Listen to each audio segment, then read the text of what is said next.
It is 5:45, and we're going to call the regular meeting of the Lucia Mar Unified School District Board of Education for Tuesday, November 14th, 2023 to order. Let the record reflect that trustees Martin, Mayor, Kendall, Naomi Vernier, Pham, and Stewart are present, and trustee Santos is absent. I need a motion to adopt this evening's agenda. I move we adopt the agenda for Tuesday, November 14th. Second. Motion by Mayor, second by Martin. Roll call vote, please.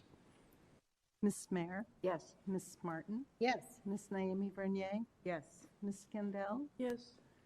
Pham, Yes. Ms. Mayer, Mr. Stewart. Aye. Thank you, motion passes. Thank you. We do have minutes to approve from the regular meeting of October 17th, 2023. Would any trustee like to make any amendments to the minutes? Seeing none, we'll entertain a motion to adopt the minutes. So moved. Second. Motion by Martin, second by Kendall. Roll call vote, please. Ms. Martin, Yes. Ms. Kendall, Yes. Ms. Pham, Yes. Ms. Mayer, Yes. Ms. Naomi Vernier, Yes. Mr. Stewart. Aye. Thank you, motion passes. Which brings us to closed session. If any member of the public would like to comment on closed session agenda items, now would be the time to do so. Seeing no movement in the boardroom, we're going to close public comment and move to adjourn to closed session, where we will discuss conference with legal counsel, anticipated litigation, conference with labor negotiators, public employee discipline, dismissal, release complaint, and student discipline. We are adjourned to closed session at 5:46 p.m.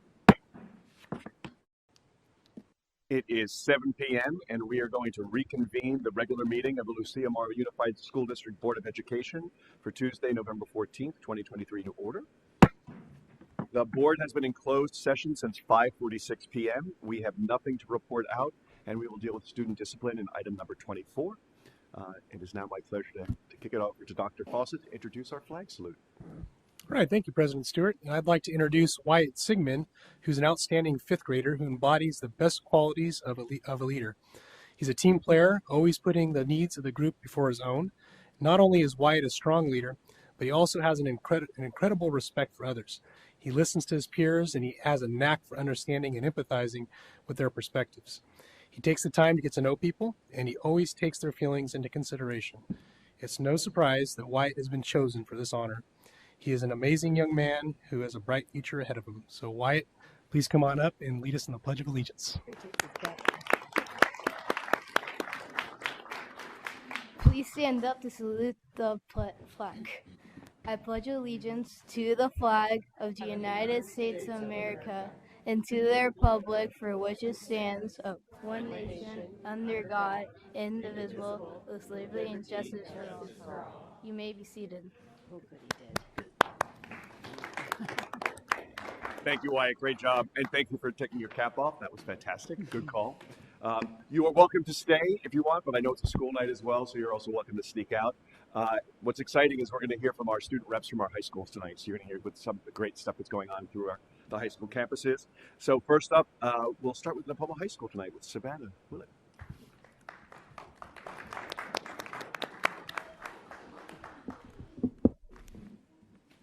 Please bear with me.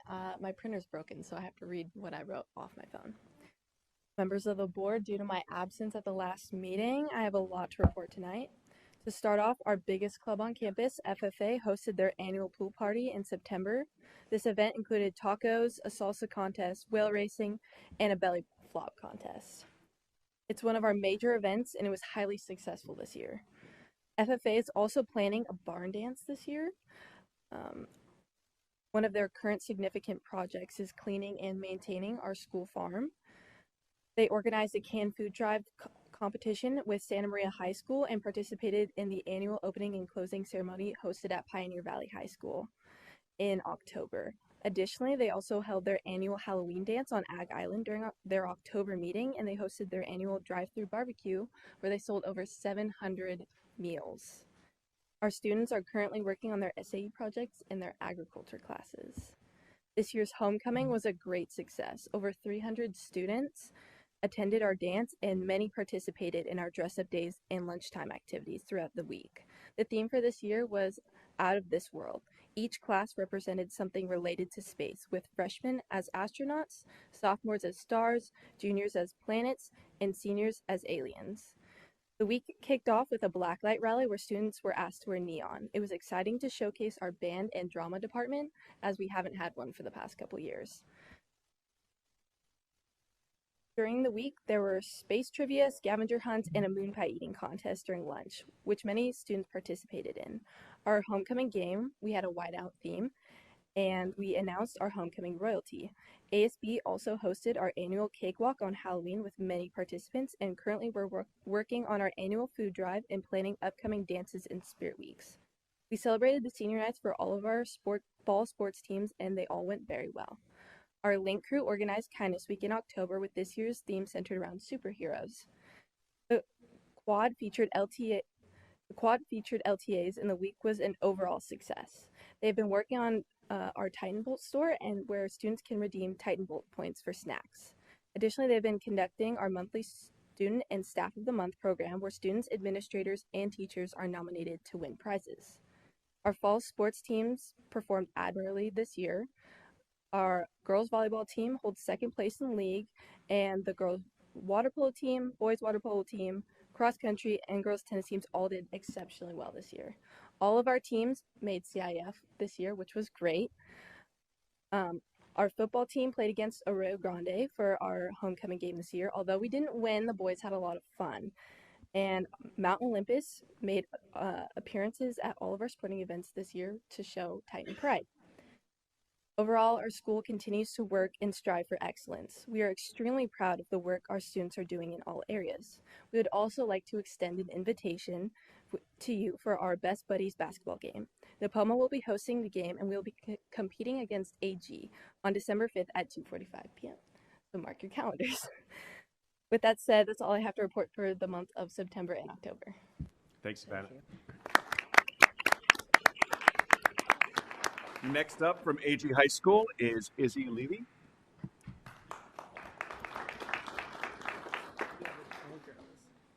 Good evening, everyone. I'm Isabel Levy, or as many of you may come to my attention, Izzy Levy.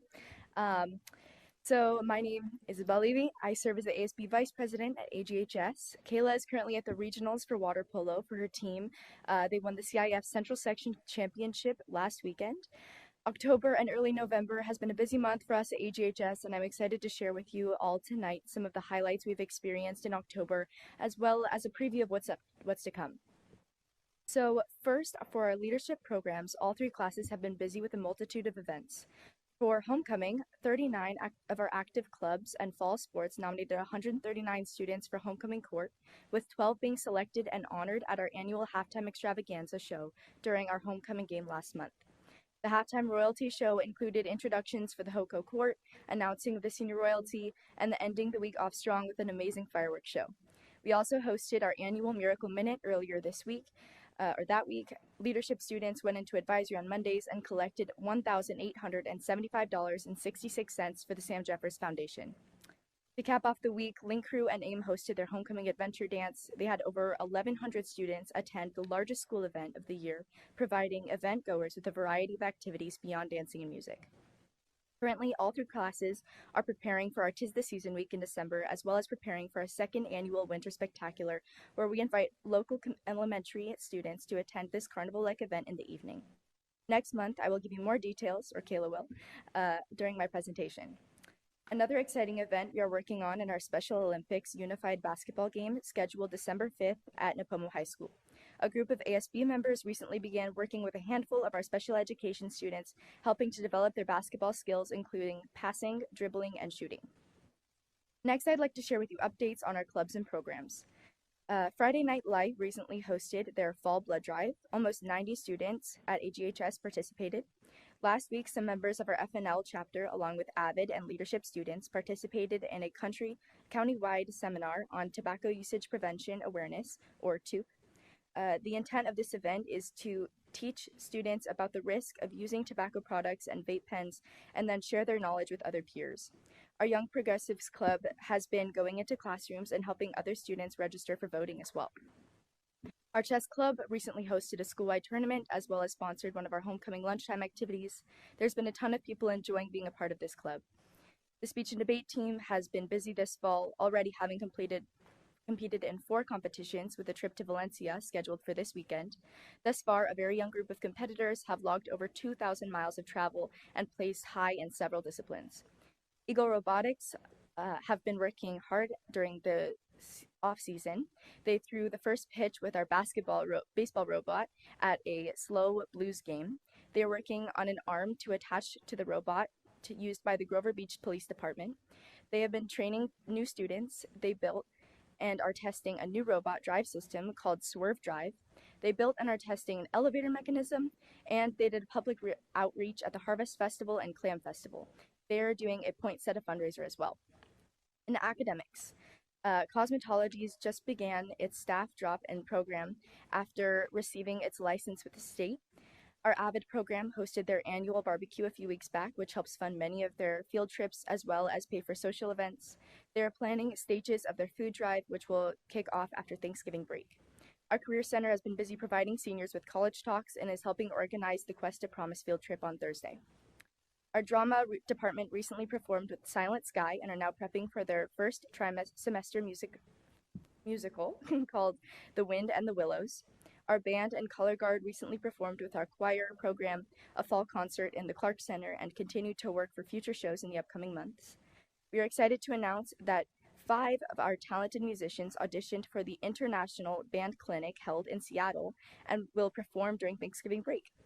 Art and drawing classes have been working on their amazing art projects throughout class and are learning new skills every day. Finally, in athletics, last month, our girls water polo team won its 200 consecutive league game, and the following week in the city of Rio Grande honored Coach Steve Allen for his commitment in building this local water polo dynasty. Under his leadership, the team recently won the league title, and this last week, our girls varsity water polo played in the Central Section CIF Championship game. Another team that dominated in the league was our girls golf team. Gigi Gunassian and Maya London qualified for the CIF Southern California Championships and competed last week, showing off their skills and made AG very proud.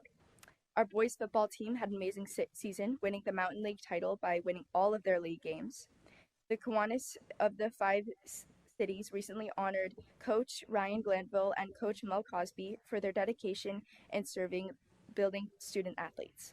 In addition, the Kiwanis fundraiser raised money to honor an athlete for both AG and Nipomo High School. The AGHS scholarship recipient is Tanner Charisma for his leadership on and off the field in both football and baseball. Thank you so much for your time. I wish you all an amazing Thanksgiving next week and happy holidays. Thanks, Izzy. Next up, we have Katie Sloko from Central Coast New Tech.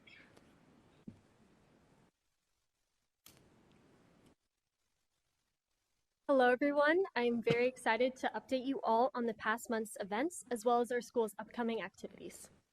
On October 21st, we had our annual homecoming dance with the theme A Night in Miami, which set a record for the highest student attendance of a homecoming dance since pre-pandemic years. Our ASB students planned and decorated for the dance, and the CTE Digital Media Arts Pathway students were also the DJs and the MCs of the night. We also had our annual Fall Feast on October 16th on the Monday of homecoming week, where students had a day to eat tri-tip, pizza, salads, fruit, and ice cream, and participate in lots of activities. The reason we have Fall Feast is to reward all of our students for completing their first projects of the year, and to keep them motivated and excited about school. We would like to thank all of the parent volunteers that served food and who donated to our Fall Feast. Another exciting event is that we had our first senior sunrise on October 11th, where students gathered on the NHS football field to watch the sunrise, and they will again at the end of the year to watch the sunset. We also had 2 movie nights where we played Cars and The Hunger Games, which our sophomore students are reading right now. Lastly, we had our first Student Senate meeting to get valuable feedback from our student senators about our activities and events. Student Senate feedback ensures ASB is not only listening to and valuing feedback, but implementing it into all of our events. The next large school event we will have is called Dude Be Nice Week, which is a week-long celebration of kindness and a platform for anti-bullying awareness. During this week, students complete fun activities that focus on character building and creating a culture of acceptance and kindness at our school. Next, for some of our community events. We had a very successful Dine and Donate fundraiser at Raising Cane's in Santa Maria that raised money for CCNTH leadership, and we thank anyone who participated in that as well as Raising Cane's. We currently have another fundraiser where our students are selling Sylvester's burger cards as well. Now on to academics. We invite all of you to attend our event nights as always and join our project panels this school year to see project-based learning in action. Please talk to our principal, Mrs. Butler, about participating. The first opportunity is our annual Math Art Night this Thursday, November 16th from 5:30 to 7:30 p.m., where math students of all grades create art pieces that incorporate mathematical concepts and equations. Our ninth graders have started their Revolutionaries on Trial project in World Studies to learn more about courtroom proceedings and famous historical figures. In this project, students have the opportunity to prosecute or defend a historical revolutionary in front of a jury. Our 10th graders are still busy in their chemistry classes where they are learning more about molarity, density, dimensional analysis, and unit conversion.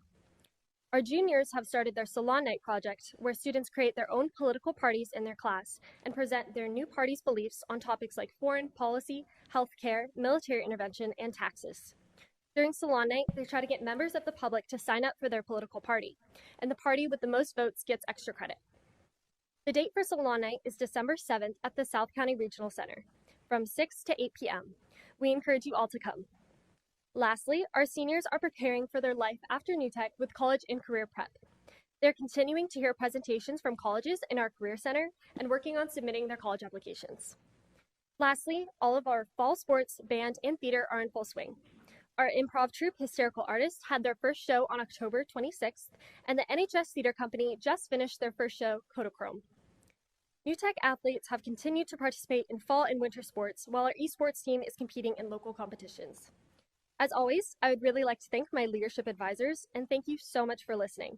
I really appreciate your time and look forward to seeing you all next month, and I hope you have a lovely Thanksgiving. Thank you. Thank you, Katie. Rebecca, are you here? Oh, you are great. Sorry, couldn't see you. And now up is for alternative education, Rebecca Rizzo. Thanks.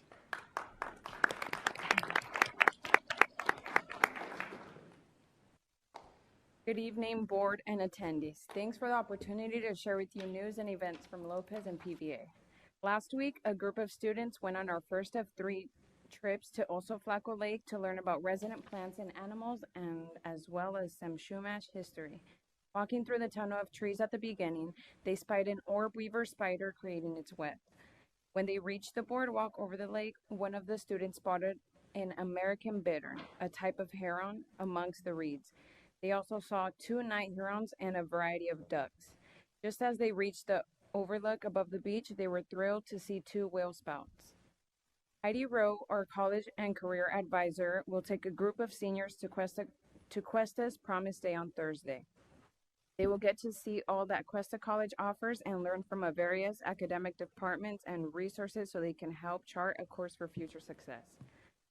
In English, with Mr. Greenhouse, many of the students are exploring the beneficial and harmful forms of escape through the character of Chris McCandless in the book Into the Wild. This study helps the students evaluate their forms of escape in order to deal with their difficult challenges in a more positive way. We have a few additions to our campus. 1, we want to thank the facilities and maintenance team for installing 5 beautiful benches at the entrance of our campus. They help provide a welcome gathering point for students and staff to mingle and people to wait for transportation. Second, our library was given the Good Idea Award from the Napomo Lions Club last week to purchase more books. Lopez is one of 5 schools chosen for this award. We celebrated our 2nd Community Day last Thursday. It had a fall harvest theme. Students and staff enjoyed pumpkin bowling, sack races, flag football, and games along with a special lunch prepared by food services. Our first Spirit Day went well. It took place on Halloween and a variety of students dressed in costumes. The PVA High School Social Club meets every other Wednesday. Recently, they have shared a snack, played games, and worked on various art projects. The students are enjoying getting to know each other and spending time with their peers. That's it for Lopez and PVA. Thank you again for your support. Thanks, Rebecca. And thanks to all 4 of you for being here. Again, it is one of the highlights for us is to hear what's the great stuff that's going on our campuses. You are free to stay, but I also know it's a school night as well, so you're free to go. If you go, just on behalf of the board, I just want to wish you all a happy Thanksgiving as well, and a healthy one. Great, thanks. Which now brings us to items of interest from the board. Would any board member like to share Ms. Kendall. First, I want to say thanks to Mr. Havamos and his team for the speakers. This is really amazing. This is the first board meeting that I've heard everything that the student presenters said. So I'm a little bit hard of hearing, so I'm really grateful for that. And then I also wanted to acknowledge that our county lost a very special educator last Thursday, Julian Crocker, who's the former county superintendent of schools. And so I would like to acknowledge him and send out my condolences to his family. Thank you, Ms. Kendall. Any other items? Mayor. Three schools visited since our last board meeting: Grover Beach, Harlow, and New Tech High School. It's always a pleasure to visit with staff, or at least get to listen on the listening tour to what's happening on their schools, positive and negative, things they might want to see change, and things they want to brag about. I enjoyed every minute. Thank you, Mr. Mayor. Mrs. Martin. So it's Gratitude Week, and the first thing I just want to say, I'm really grateful that the students and families we have here at the CMR, look at you here tonight, and all the schools with their harvest festivals, their goings on this fall, to see how much our families in our community support our schools. We're lucky. Not all schools have that kind of support. And then also my gratitude goes to our staff and administration, that many of them are here tonight. Thank you for all you do. Every day's different. Every day's a challenge, and but every day's full of something that creates a memory for all of us. So thank you for your dedication to the CMR. It's Gratitude Week, and we are grateful for our staff and our administrators. And lastly, unlike Congress, I'm grateful for our board. We don't name call. We don't pick verbal or physical fights with each other. We don't make nasty social media posts about each other, because we believe that when you're an elected official, you should set an example for not just our staff, but our students, unlike our Congress.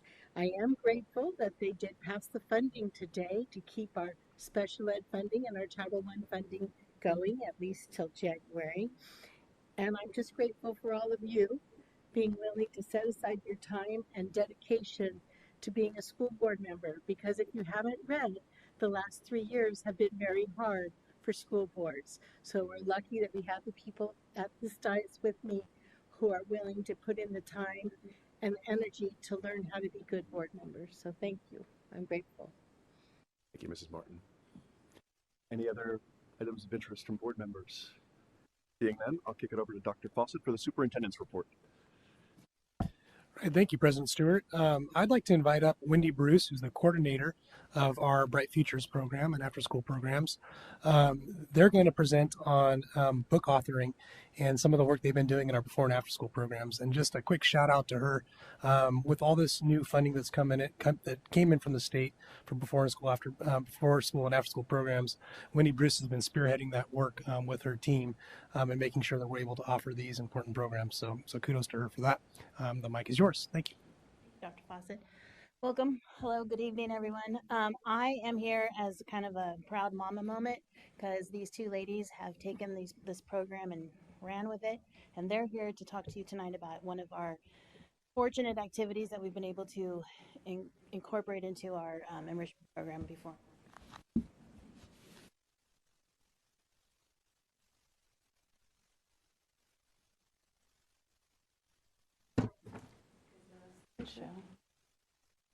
You have one you can share.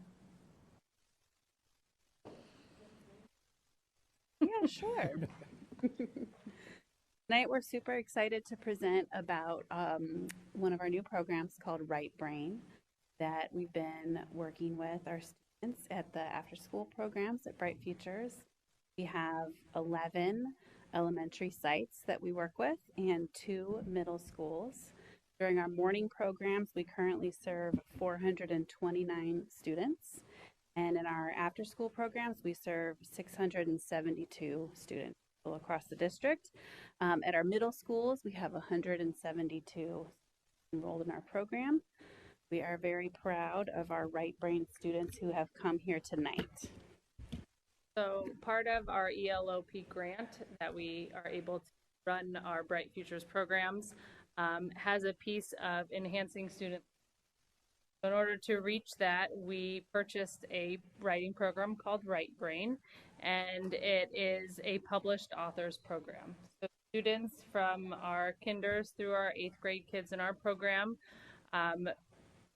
do some writing lessons in order to build their writing progress, and then after that they receive a book with pictures and no words, and they become the published authors of their own books.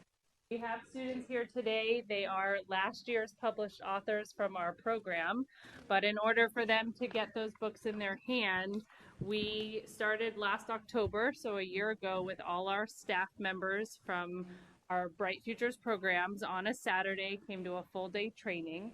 We had about 90 young adults, I call them, who run our programs for us. And the author of this writing program is Meredith Scott Lynn. She was able to come. She is a renowned actress, and she created this writing program, and she came to do this full day training for us.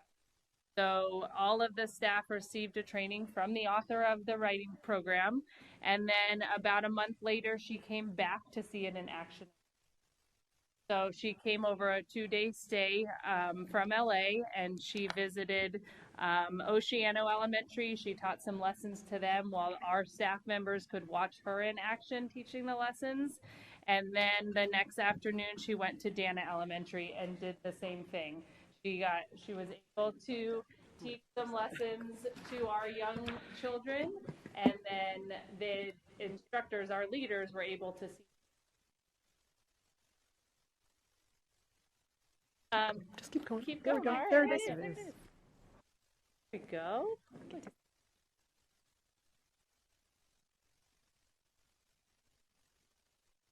So this was our full day training that we had with all of our Bright Futures staff members, doing the writing themselves, engaging in the activities. And this was her visit to Oceano Elementary, inside and outside acting out stories from story cards. And then was at Dana, the kids creating short stories and presenting them. These were our kinder kids at the time, so they were super excited. Yeah, so we currently have 12 sites that have published books. The students are officially published authors. We have 138 total books published, but for each book, it was probably a group of 2 to 5 students, so lots of published authors. If you are in the audience and you are a published author, please raise your hand nice and high and wave it around.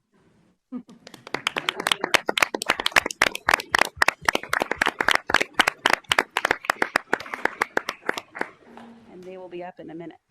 And we were able to take all these books and order extra copies. Each student got a copy of their book, but then we also have it in each library. So we have that amount of books in their Harlow and Shell Beach and Branch and Oceano libraries. And then we also have them for our public libraries as well. So we got some copies to put in our public libraries, the soft cover that the kids can experience time in our local library. Branch had a publishing event in May, and these are just some pictures. One of the group of students dedicated to their 2 classroom teachers. So Mrs. Face, and I believe it was 2, she's no more. But they wanted to dedicate their book, and in the books are dedication pages, and these students dedicated to their teachers. So that was super exciting for our students. And now we wanted them, our wonderful published authors, to come up and introduce themselves and tell them where school they're from and the title of the book that they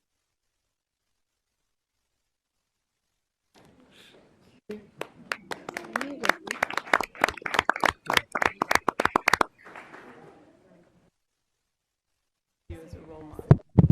Say your name with the title. Okay.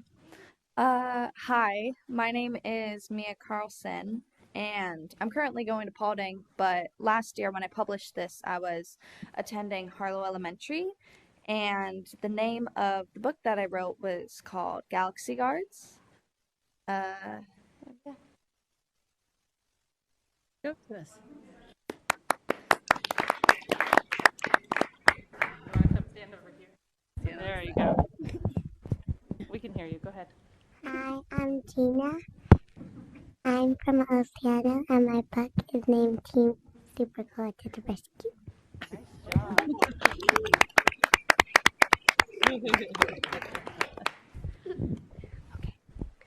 Hi, my name is Stephanie, and I'm from Oceana Elementary School, and my book is called Shadow Friends. Hi, my name is Juliana, and I am from Oceana. Called The Special Event.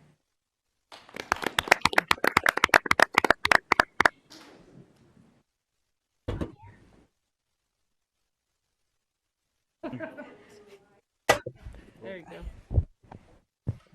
Hello, my name is Leonardo Gonzalez, and I'm from Dana Elementary School, and my book name is The Missions.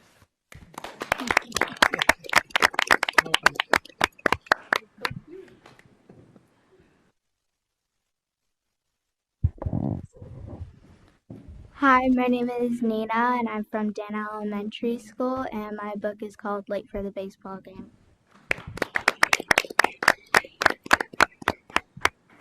Hi, my name is Ava Dahman, and I attend Mesa Middle School, and my book is titled Once Upon a Day.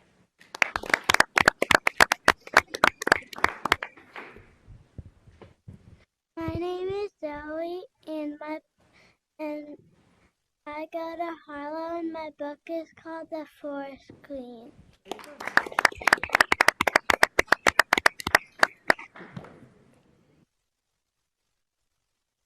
Hi, my name is Avery Contreras, and I made a book that's called Monsters of the Future.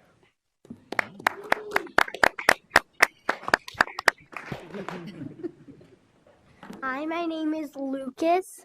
I am from Shell Beach Elementary School, and the book we made is called Being a Beetle for a Day.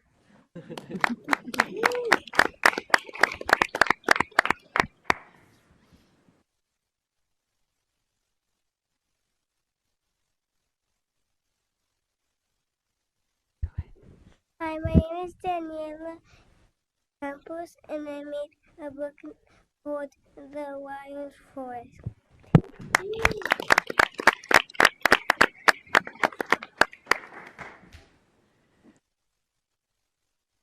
All right, so we did order extra copies, and each one of you will get a copy for you to keep and cherish. We tried to match your trustee area with a school that's in that area. So we'll give them to Mr. White for you today. But moving forward.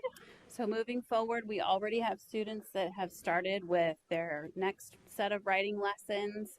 They're working on their new books, and they have creative collection kits that they're also working on. The books will be completed by February and will be sent off to be published. We are so excited about it. And we want you to look for a book celebration during our school's open houses in the springtime.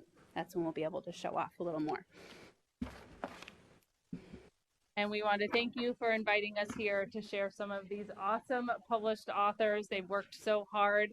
And when the kids saw the kits this year come in, they've started writing books. They were so excited to get their hands on those books and work together to create new creative writing stories. So thank you all for having us tonight.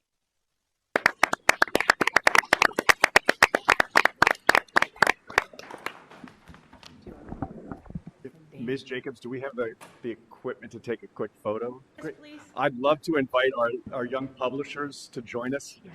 Up on the front. So all of you, if you want to come up with your books, we're going to take a quick Boy from Dana. I want to take him home. Go ahead.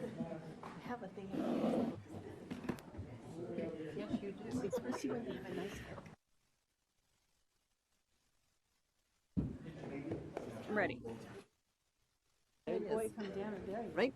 You're the one I wanted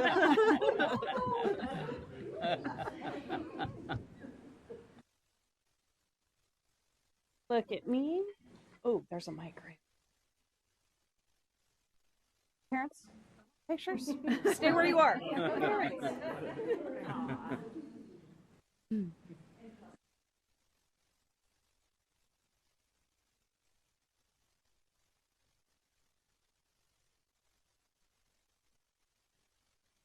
Aw, thank you.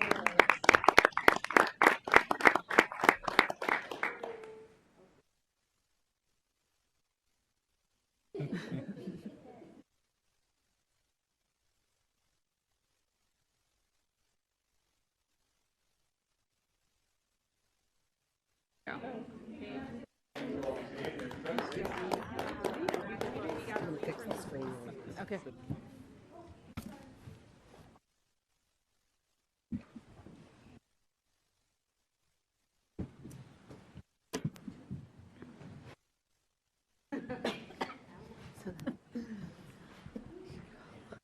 Adorable. So cute.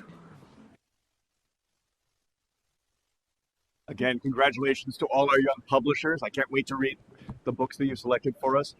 And really, thank you. We value the Bright Futures program in the district. So thank you for all you're doing and the investment in our students. And with that, we will now turn to the business of the district. Part of the business of the district is welcoming public input on the items. So any member of the public may comment on agenda items as each item is presented. If you wish to address the board, there are speaker cards in the back lobby. There are two different color coded for items on the agenda and for items not on tonight's agenda.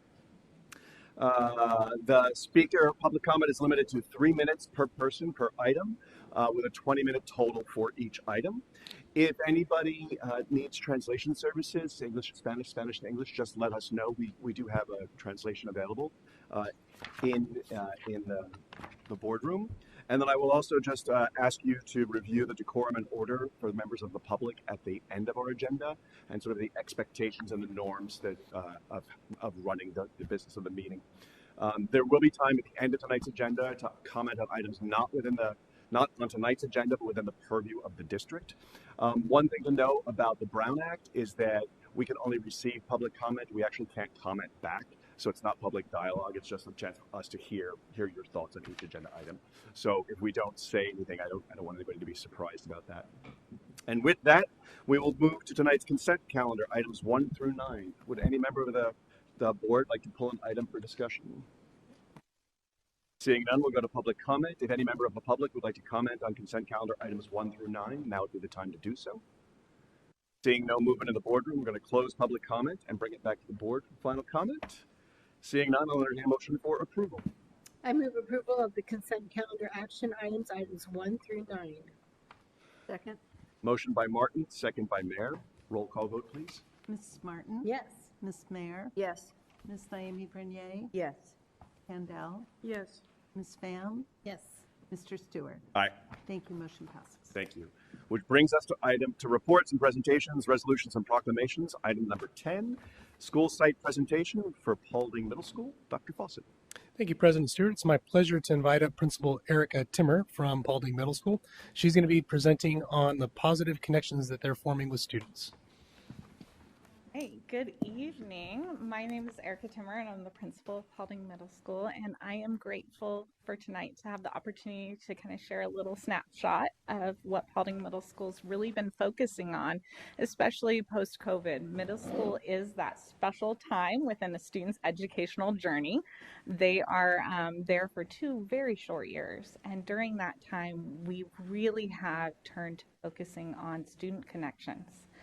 And so I kind of wanted to share what that looked like, because we have been slowly expanding how students can connect with each other, connect with staff, and connect with the community during these 2 short years. So one way is we've expanded our student orientation days. Before school starts, we have this day called Patriot Day. And these are statistics from this year's Patriot Day, where 91% of our incoming seventh graders attended this day. Students, when they arrive, are handed a passport. That passport has a variety of different stations on campus. One of the stations, every single student at Paulding Middle School receives a Paulding Spirit shirt. Free of charge. When they show up, they get a shirt. We're welcoming, we're trying to build that campus connection. They get their Chromebook checked out, they take their school photo, they get their class schedules, they meet some of their teachers, they're able to walk around the campus and find their classes. So we're trying to build that connection with middle school and really welcome them onto campus even before school starts. The parents can ask all the questions, we can answer all questions. So by the time that first day rolls around, students are ready. Eighth graders come back, they get a shirt as well when you're in eighth grade, because the students design and vote on the designs each year. So we send that out to our sixth grade teachers before they even get here to have input onto the t-shirt designs. So Patriot Day we've seen as a huge success. We do start planning that early. We've already started planning for next year's incoming groups. Once school students arrive, we continue to try and build connection through school spirit. So these are a variety of the different shirts from the last 2 years. We have the black shirt with the logo on it, and then we had the green shirt that says Paulding Patriots on it. We kick off with a spirit rally, and our goal is really just to include all students. And so these competitions and rallies happen throughout the year to kind of bring that culture to the school and bring that school connection and spirit. We've also expanded lunchtime at Paulding Middle School, connecting students through interests and activities. This has been huge for student behavior on campus, especially post-COVID, finding those that they feel welcomed, positive interactions. And these are some of the clubs that we offer on campus during lunchtime that staff help run. So students come up with an idea, they find a staff member to help support that idea, and then we provide whatever resources they may need to connect. Karaoke is a huge one for middle schoolers. Karaoke club is definitely one that's popular. So that has been another way that we've been connecting. We've built out our advisory. At Paulding, students attend advisory every single day on our campus. There's 18 minutes in that advisory. They watch a live bulletin run by students in the morning. Every student is offered breakfast in the classroom. They can choose whether or not they want to take the breakfast item that's offered that day. But breakfast in the classroom has been huge for us. We went from serving less than 100 breakfast meals to over 350 daily. And students can choose the breakfast item while they're watching the bulletin. We have a school-wide advisory program that includes our social emotional learning curriculum. It includes academic support. It includes team competitions. So Paulding is separated into teams, and that the team provides kind of a community within a community, and they participate in a variety of competitions around campus. We finished up last week Limbo in the gym, which was exciting, and different teams compete during advisory time. And connection to community support. This year, I wanted to highlight that we have seen a huge increase in student connection to a variety of support for students, both academically and social emotionally this year. We have quite a few families taking us up recently on the teletherapy that the district's offering, and that seems to be a service that both families and students are taking advantage of. We have our family advocate this year. We're expanding connection through that as well by also providing, this time she provided a closet of dresses for our middle school dance that we just held. And so students at school could pick out dresses to wear to that night's dance. So that was huge for us. So really getting that community support. Our Big Brothers, Big Sisters is really big at Paulding. We have we continue to expand that and continue to have a wait list for students that want to participate in that program after school. This year's matches have been phenomenal, and we've seen huge success of our high school matches, our bigs with our littles there at Paulding. So this has been huge for us this year, and I kind of want to just give a snapshot into all of the connection that we focused on and continue to build and focus on, especially post-COVID for our middle school students. Presentation. Do you have any questions? Thank you, Ms. Timmer. Questions from board members? No questions, comment, I'll wait. Great. Ms. Naomi Vernier. Thank you, President Stewart. How many students are using the teletherapy? We recently have expanded that. We're up to I want to say 10. It's something that students and families are partaking in, and we're continuing to expand that. So the 10 recently have just joined. We're working on messaging out to our families regarding this service. This year, we're sending out a parent newsletter called the Parent Connect that kind of informs parents of all of the resources for their students. And we've been including access to that on that forum recently. So that's been huge on getting them connected. Thank you. And second question is your EL students, how many are taking part of that? We work really, our student advocate has been working with our EL students, and this year we've expanded our support for EL students within having multiple AVID classes. We went from 2 to actually 3 this year of 7th grade AVID classes. And during that, our EL students, I want to say, not as many as we'd like, but we've been working with, we have quite a few staff members on campus that are reaching out and connecting with families in a variety of ways through the telephone. Seems to be the most success is having those conversations and then inviting those families to the site to actually help them sign up. And so for teletherapy, I think we only have 2 currently ELs that are participating within that, but that's an area that we continue to expand. And what type of outreach are you promoting there? So program? For teletherapy, so we include that in our weekly newsletter. We have a counselor corner on that, and then we have been utilizing our student support advocate to make phone calls and really connect with those families in person, and then we've been sending out parent squares that go with it as well. We also all of the information during Patriot Day, that orientation, we have a variety of tables. We invite community like the public library, but we also go over the tip line. We go over all of the resources during that time for parents, which we've seen has been very helpful because we do have translators on site for Patriot Day for families that need it. Good to hear. Good to hear. Thank you. Any other questions from board members? Seeing none, we'll go to public comment. If any member of the public would like to comment on item number 10, now would be the time to do so. Seeing no movement in the boardroom, I'm going to close the public comment and bring it back to the board for comment. Mrs. Mayor. So I have a personal connection. My grandson is a patriot. Your Patriot Day was fabulous. It made him feel so comfortable to be able to go up there and spend some time and wander around. And I'm happy, I wish Heckman's high-tech hamburgers were higher up on the list, but it's kind of respectable. Pretty good. Those were student-created names. It's a great campus for him to be at.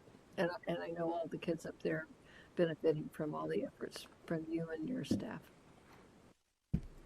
Mrs. Martin. It looks better than when my kid went to Paulding.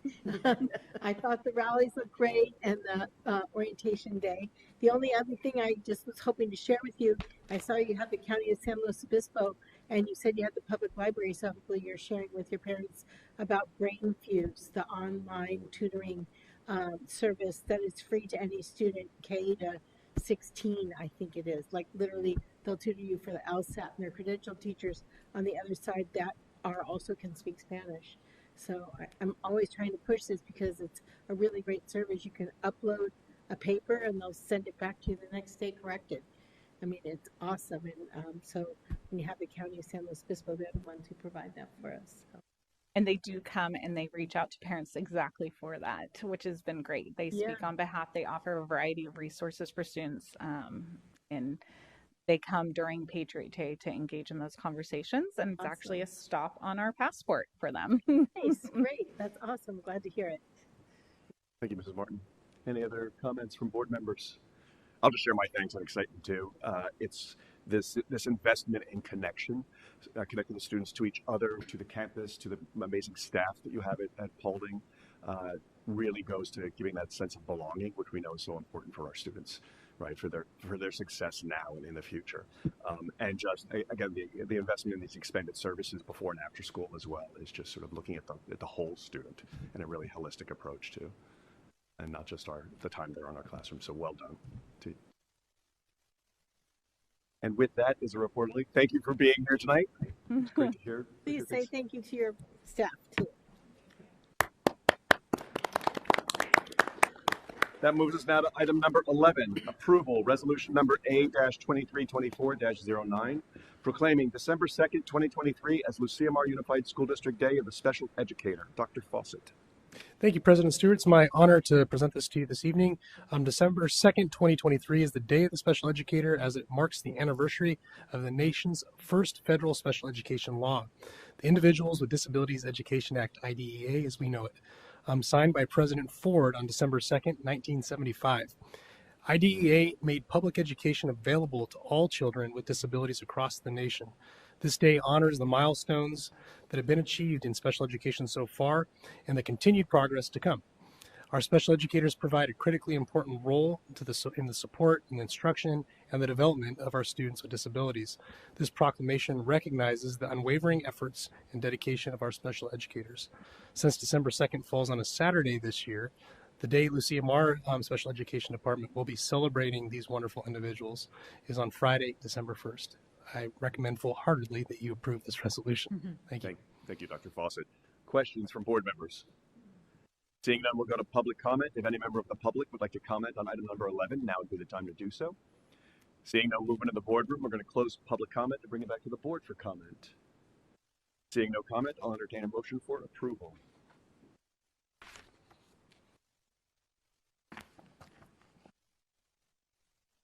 I move approval of resolution number A-2324-09, proclaiming December 2nd, 2023 as Lucia Mar Unified School District Day of the Special Educator. Second. Motion by Candell, second by Mayer. Roll call vote, please. Ms. Candell? Yes. Ms. Mayer? Yes. Martin? Yes. Ms. Mamie Bernier? Yes. Ms. Pham? Yes. Mr. Stewart? Aye. Thank you. Motion passes. Thank you. Which brings us to item number 12. Report, Student Achievement, California Assessment of Student Performance and Progress, CASP. Ms. Dixon. Thank you, President Stewart. It is our pleasure this evening to finally present in public session the CASP score results for our students from the 22-23 school year. Mr. Gimlin is going to take us through this report, so I'm going to hand it over to him. Good evening, everyone. If you can't hear me or I need to move closer to the mic, just give me this or turn down if I'm too close. Just use your playground voice. I'll use my playground voice, exactly. So the California Assessment of Student Performance and Proficiency, that's probably the last time I'm going to say that through this presentation because it's just too hard. I'll say CASP or I'll say state testing. That's normally how we refer to it. So I'll give you a little bit of background on the CASP test from last year. Is that we started administering it in March. Our high schools started administering the assessment in March. They want to basically steer clear of some of our AP tests. So it starts in March, and then it starts trickling in with our middle schools and our elementary schools. And we test all throughout March, April, and into May. And then here we are in November. So it seems a little odd to be presenting here in November, but there's a timeline of rollout, and we've had these scores before this time. So this is not the first time that we've seen them. So individually, we were able to start seeing scores in late May, early June. In fact, I had a few teachers reach out to me and say, hey, I can see scores in the system here. So they started rolling in fairly quickly. And in June, we had probably, I would say, 90% of our scores in. And so when we had 90 to 95, which was in June, we sent a letter out to our parents to notify them basically that the scores were in, how they could access them, and resources to support them in interpreting the scores. Then in August, in our first meeting back with principals, we presented district-wide initial results because they weren't all totally in. We were probably right around 95 to 98%. And we presented school-wide results, gave them some presentations and some resources that they could use to present to their staff their own results. And then those presentations happened at the school level throughout the fall as we came back to school, presenting how each individual school did. And then October 18th, the state allowed us to actually publicly present those results. Well, that came out one day late. It was on October 18th.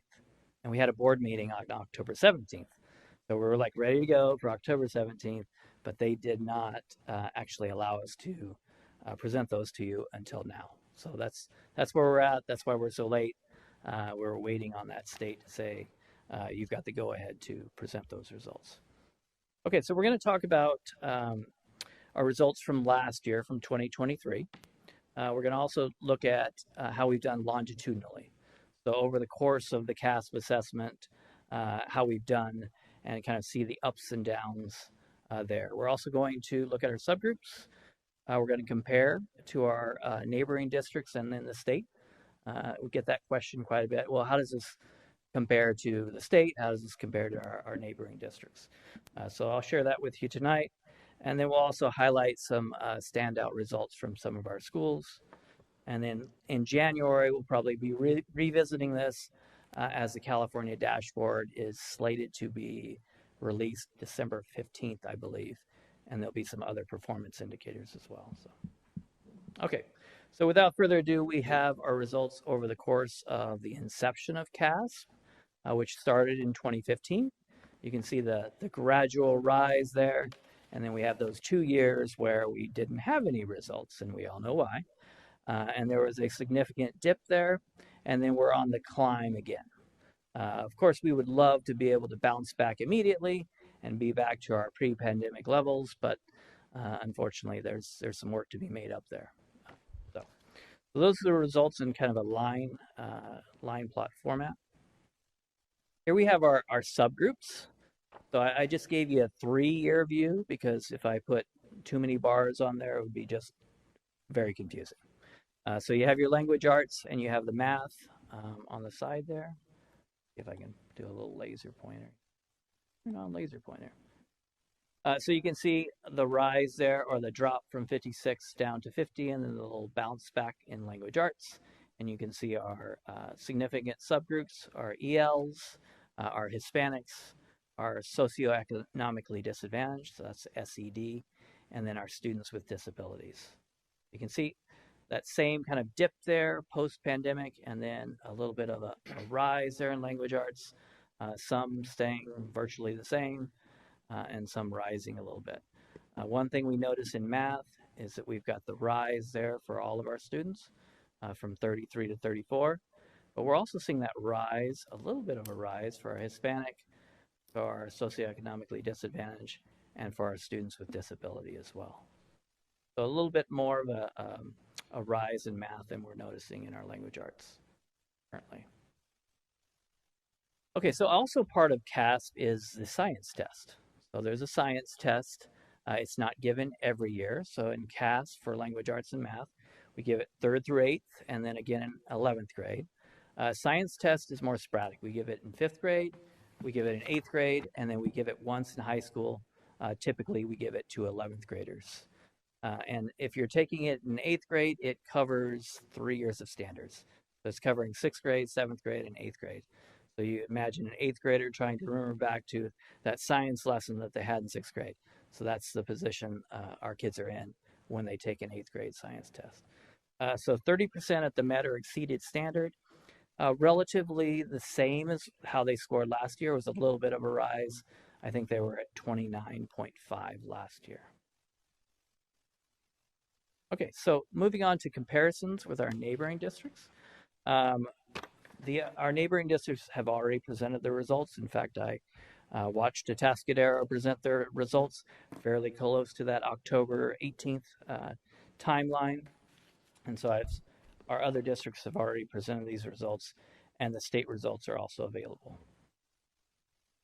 So the only one that you see here with the numbers on it is LuciaMar. So the blue line here is LuciaMar, and you can see the numbers. I didn't put the numbers on the other ones because I thought it would be a little bit too confusing, too many numbers at you. But you can see the top line, that's our SLO. You can see the red line is Atascadero. The state is that gray line, which is probably the closest to where we're matching in terms of our performance. And then you can see Paso is the green line there. And this is for math. A similar look over the course of 5 years, but just presented in basically a bar graph format. I would make a note that at San Luis Obispo High School, kids have a year and a half of math every year. They have 3 semesters of math each year. 3 semesters? 3 Yep. semesters. More time. 15 credits, 3 semesters.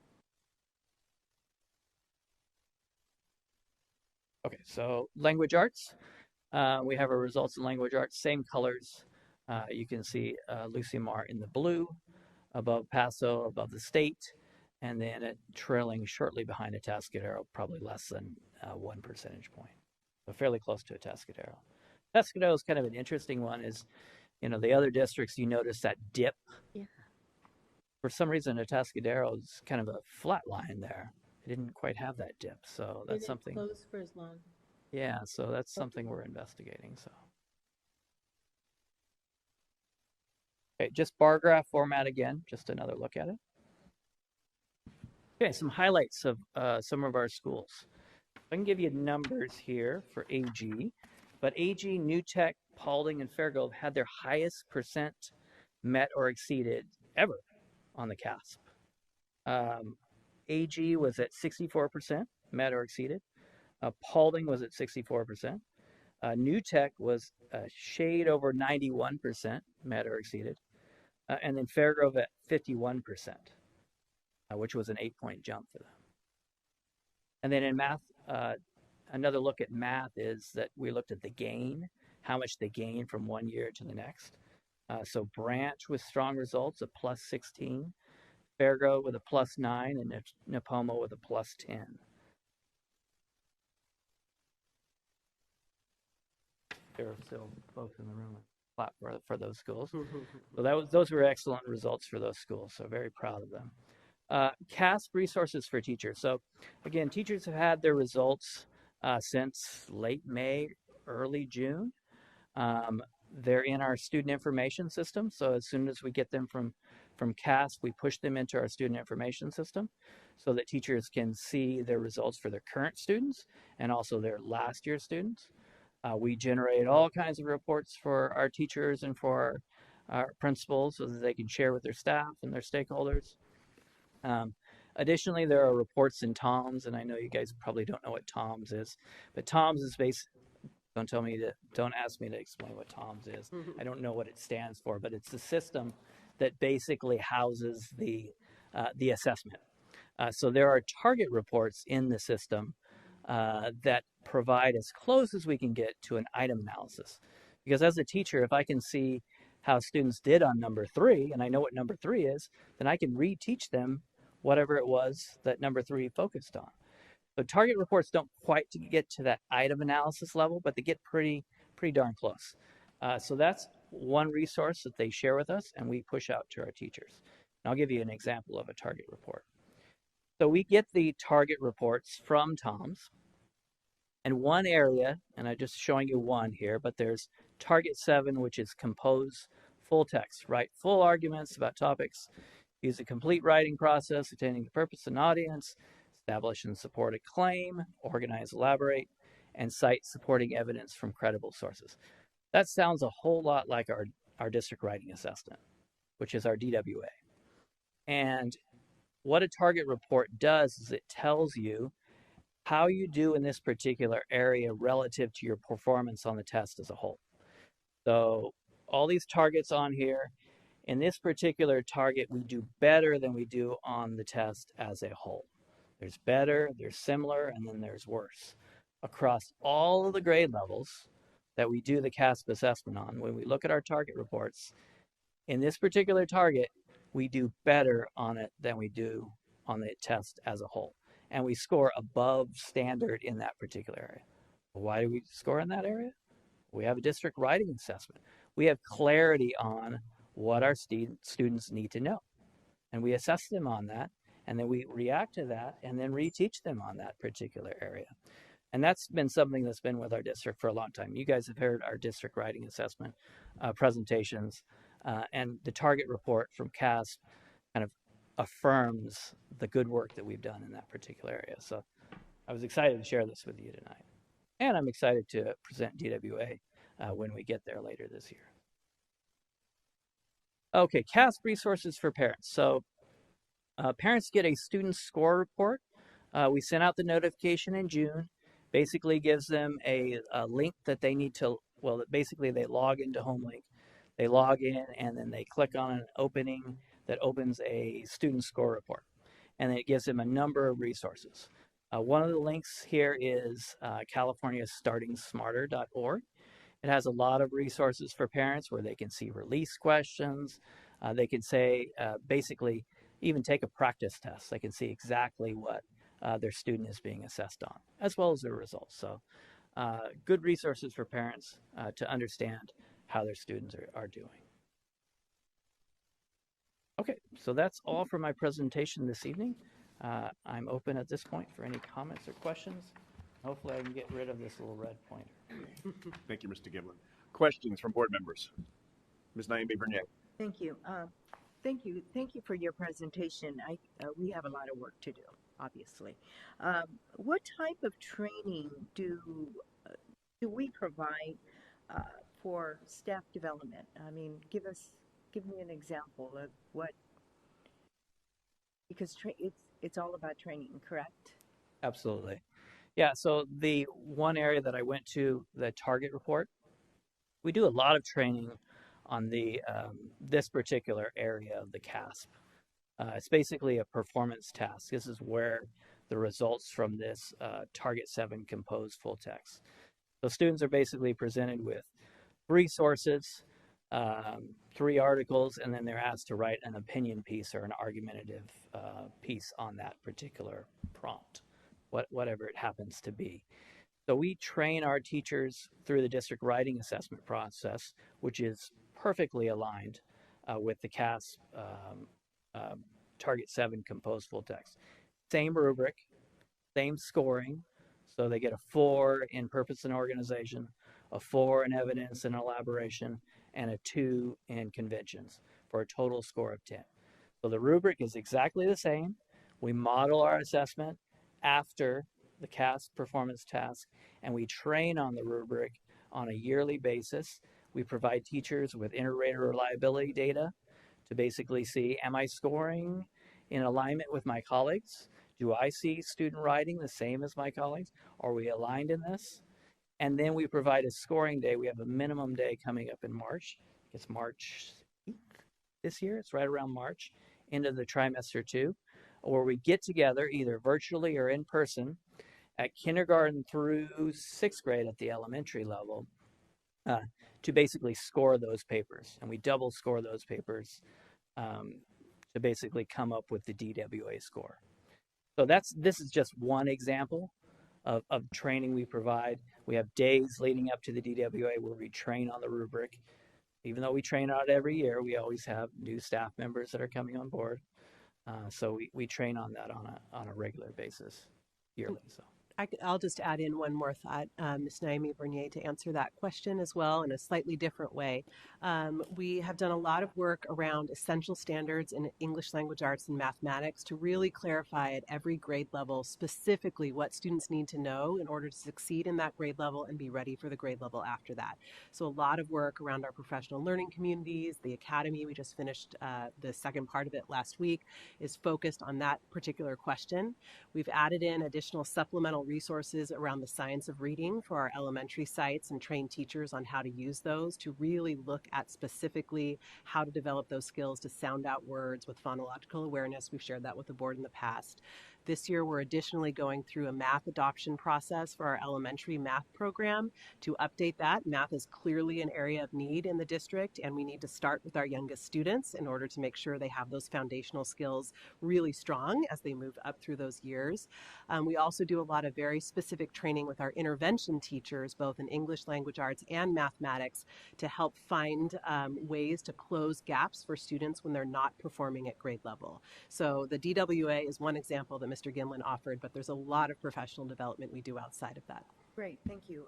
Second question regarding special education. So, what type of training, staff development training, IPs, 504s, PBIPs? How does that?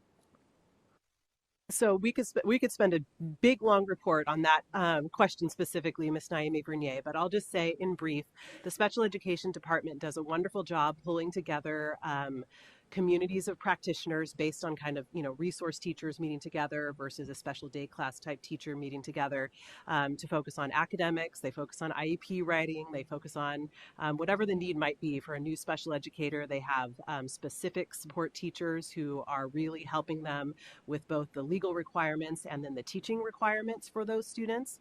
We're also working really hard to make sure that when our school sites are working on essential standards work, that our special educators are also part of that conversation, because our students, whether they are gen ed or special ed, they are all general education students first. So our students need to be achieving at their grade level to the best of their ability. So making sure they're part of that specific conversation with their general education colleagues has also been a significant goal we've been focused on, especially over the last few years. Great, thank you. I just had one question. Is anyone delving into New Tech, what their secret sauce is? I would be, for sure. Yeah, I mean, 91% is very much in the top of the state for their ELA. So, I mean, I know they're proficient on the computer, but there's got to be a little bit more to it than that. One of the things that New Tech does really well is that they have their CRAs, their college readiness assessments that they do in all their content areas. So writing across the curriculum is something that that school does especially well. We can see it in their projects. We can see it in the design of that work. And so it's a powerful model. It's also a very small school, and they have the opportunity to intervene with students even more directly than some of our bigger high schools do. But that CRA model that they have is something that could definitely be replicable at some of our other schools as well. And a great principal. You, great principal. Mrs. Mayor, and then Ms. Nay. So the essential standards that are being determined by our teachers, do they necessarily align with this test? And is that we don't need to align with one test that takes a snapshot of what students are learning. These test results, yeah, but I think the essential standards are much more important than what we're determining and how our teachers are evaluating our students rather than focusing just on this test. It's kind of nice to see the writing aligns, and that's been in place a long time, a long time. So my question would be, which is more important, the essential standards or teaching to the test? The essential standards. I think the initial answer would be the essential standards. When we get that right, the test will follow. I think so too. And the way that our teachers have evaluated the essential standards are looking at the entirety of them and really looking at those enduring understandings that students need to have, as I explained, both for this school year that they're in and what's really going to set them up for success in the school year to come. And when we're doing those things really well, we obviously have room for improvement. We'll see improvement on our CASP scores.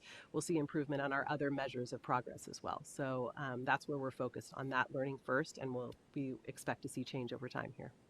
And I think it's important to note too, the essential standards are the standards that are on the test, right? Because we're teaching the Common Core State Standards, which the test is based on, and then we are selecting essential standards within. But we all know, having taught, that after several years you learn what the questions are and you teach them.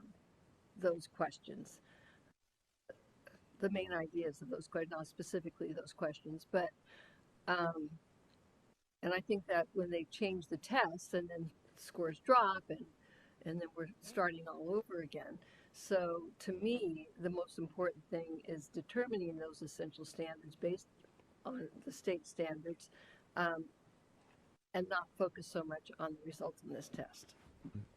Personally, that's what Having I- taught both during the CST times, which we taught during the CST times, California Standards Test, and the CASP times, I would say this is a much better test. So if you're going to teach you a test, this would be the one that you would want to teach to it over the CST. Our report card is aligned with this assessment. So you look at Target 7, which is basically an opinion-based performance test. We report on that on the report card. So we're aligned in terms of what we say is our essential standard, what the CASP has in terms of, a large part of it, and what we report on the report card. So I think it's great to have that alignment across the board, but we don't report on everything on our report cards. No. And then the movement that we're making within our district to make sure that the schools are aligned. Right. And we're teaching the same thing at all the schools. So whatever is being done at New Tech might influence what's happening at some of the other sites too, or Branch or at Paulding or whatever. We've really worked hard to create opportunities for collaboration for our teachers within our sites and across our sites, but this year in particular focused within our sites with our principals among our sites so we can have these professional conversations about that exact question, Ms. Mayor. I think it's making a difference. I did. Ms. Pham. I was just curious, with the PLC that we had training this previous week here, do we focus on kind of identifying the essentials? Is that what we did? Did a whole school participate? We did, yes. So that is one of the things we focused on over the last few days of training in the PLC Academy.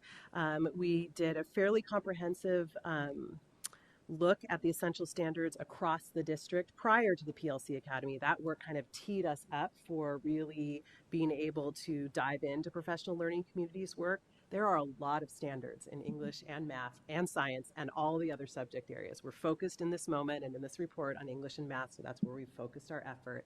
But we're in a constant state of reflection and refinement amongst those essential standards.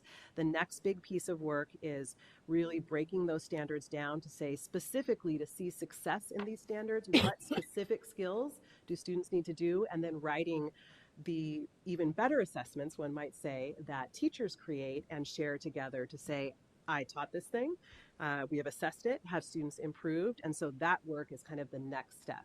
CASP is a big summative assessment. It comes at the end, so really focusing on informing instruction around those standards is our work at the moment. I have a question, just a curiosity question, because I think I heard you say with the Starting Smarter that parents can get access to released questions. Do we get access to that as well? And not that we want to teach to the test or to what's being asked, but sometimes to how it's being asked to set them up.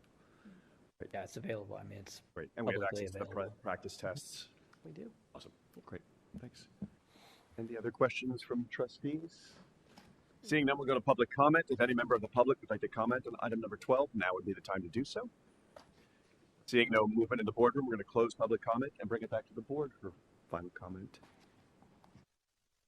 Seeing none, thank you, Mr. Gimlin, for being here and presenting this information. With that, we will close item number 12 and move on to item number 13, a report, Summative English Language Proficiency Assessment for California, LPAC. Ms. Dixon. Thank you. I'm going to be handing this back over to Mr. Gimlin. But before I do, I will say that the LPAC is our English Language Proficiency Assessment. Many of the board members were able to join us at our reclassification ceremony for our secondary students who have reclassified, and the LPAC is a large part of that. And so we wanted to separate this out from the CASP report because although they're related, they're two kind of separate tasks, and our English learners have this other important assessment that they take. So with that, I'll hand it over to Mr. Gimlin. All right, thank you, Ms. Dixon. With her introduction, I can now refer to it as the LPAC. So the summative LPAC. So who takes the summative LPAC? So this is the distribution of our students across the district at each of our grade levels. And K is a little deceptive because there are some students that take the summative LPAC as a transitional kindergarten student. So that K is basically 2 grade levels. They just don't separate it out when they report it. So as you kind of look at this wheel of color here, you can see as it goes around the wheel, K1, 2, 3, 4, 5, and 6, fairly similar in terms of size there. And then you notice there's a dip in the size of the 7th grade.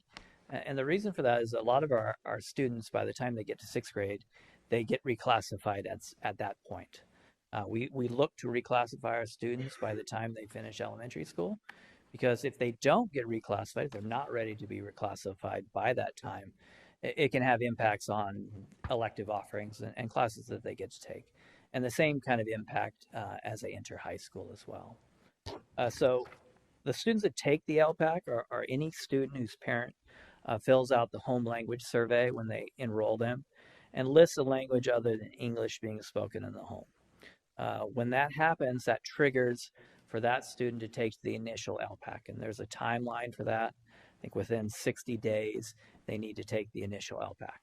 And once they take that assessment, if they don't essentially test out as initially fluent English proficient, IFEP, then they take the summative LPAC until they test out of the LPAC, until they reach that level 4 level and are basically recommended for reclassification. Last year, 1,105 students took the summative LPAC, and 913 of those students had a prior year score. So likely a 1st grader all the way up to 12th grade.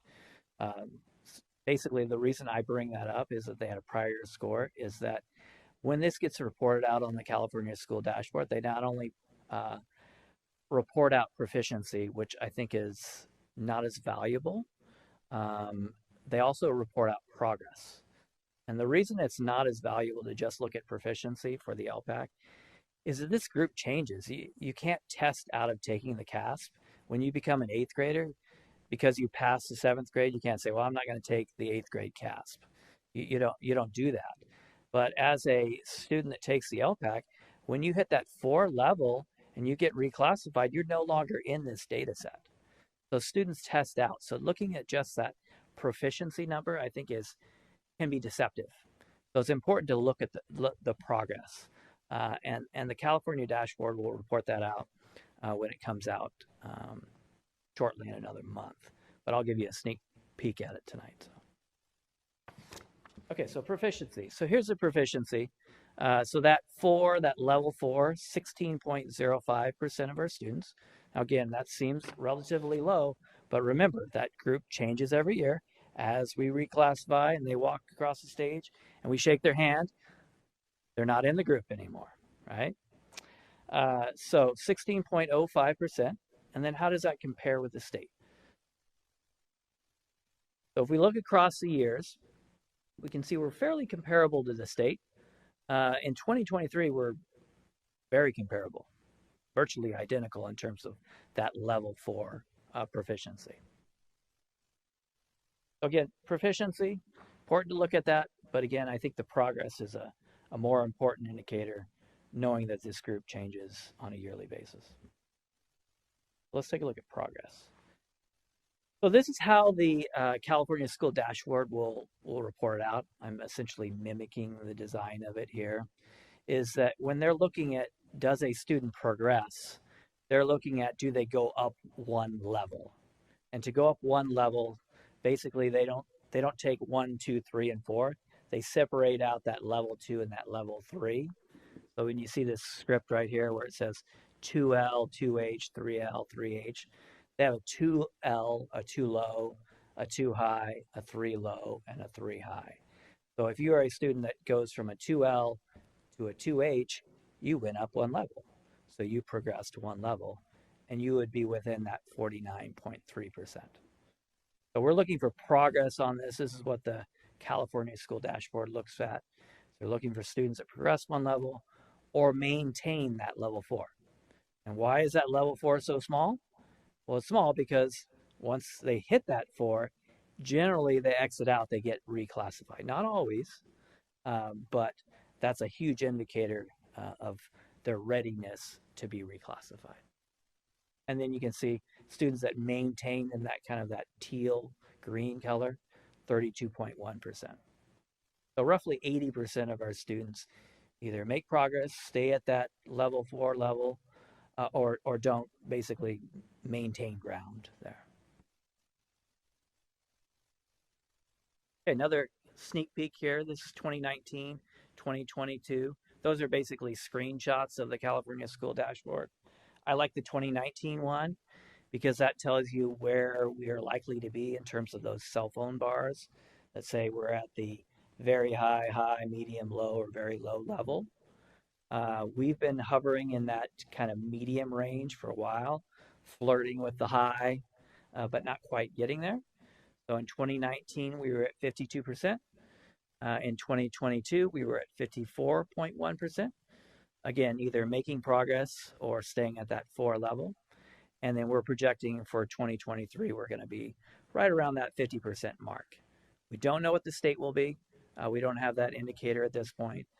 But you can see along the bottom there, we have the comparables for 2019 and 2022 to the state. Okay, reclassification ceremonies. So you got to go to a reclassification ceremony, or you had the opportunity to go to one back in October. We had 105 of our students walk across that stage here at Aurora Grande High School from our community. It was great to see that. We have another one, a little plug from Shelley Kramer here, who leads the process in terms of the planning. February 28th, we're likely going to have that number's edging up from 75 students, could be at 80, could be even over that by the time we get there, but we'll likely have about 80 students that'll be walking across that stage in February.